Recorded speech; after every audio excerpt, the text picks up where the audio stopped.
Good afternoon, students. Today in SST we will talk about the chapter 12 natural disasters, and the topic is floods and droughts. Now students, sometimes the water in the river overflows and moves into the dry lands and submerges the land, means the water gets overflowed. Now the causes for this and this causes flood. So what are the causes for this flood? It generally occurs when there is heavy rainfall during monsoons. During monsoon rainy season there is heavy rainfall, and also one reason is the mountain snow melts on a large scale. When the mountain snow it melts and it is in the river and the sea, so it gets overflowed and then flood occurs. Then another reason is flash floods occur when there is a cloud burst. Two clouds they burst and which causes heavy rainfall in a small area. Another reason for flash flood is breaking of dams and barrages. The dams and barrages are built to control the water, but it breaks out and massive quantity of water is released. So these are the causes of floods, and floods not only cause loss of life and property but also many waterborne diseases. Many waterborne diseases are after effects of the flood. Shortage of clean drinking water is there. Then accumulation of street refuse in water, means all the streets are filled with water.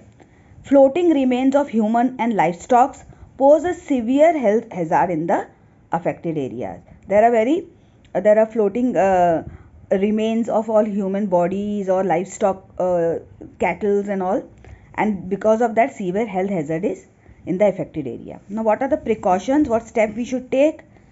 Flood prone area should be built taking into consideration the inflow of water during floods.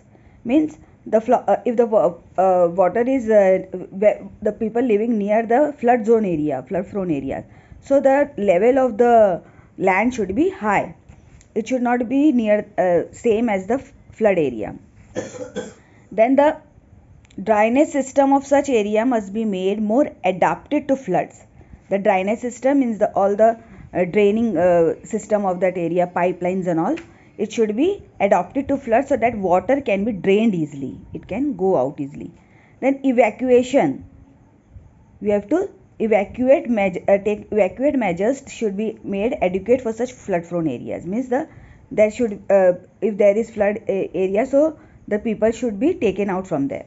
Then adequate quantities of food, water, medicine and other necessary items should always be stocked for emergencies. Means during emergency one can take all these things and move out of that place.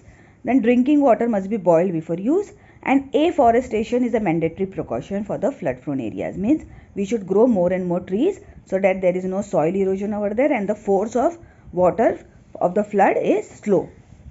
Then the just opposite of flood is the drought. Drought is another common natural calamity that causes severe and economic hardships for humans. Drought is the extended period of lack of rain. Means if there is no rain for so many years, and that is why drought occurs. It can cause severe damage to agriculture, livestock means all the living animals, and humans. Then what precaution one should take? Proper reservoirs and water tanks need to be built. Means the storage tank should be made so that the water should be stored in that and maintained to conserve water.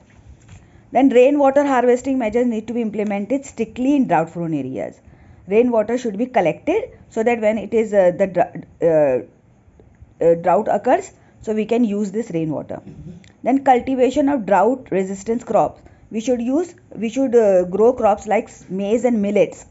These type of crops we should grow, which are water is not needed too much. It should be encouraged.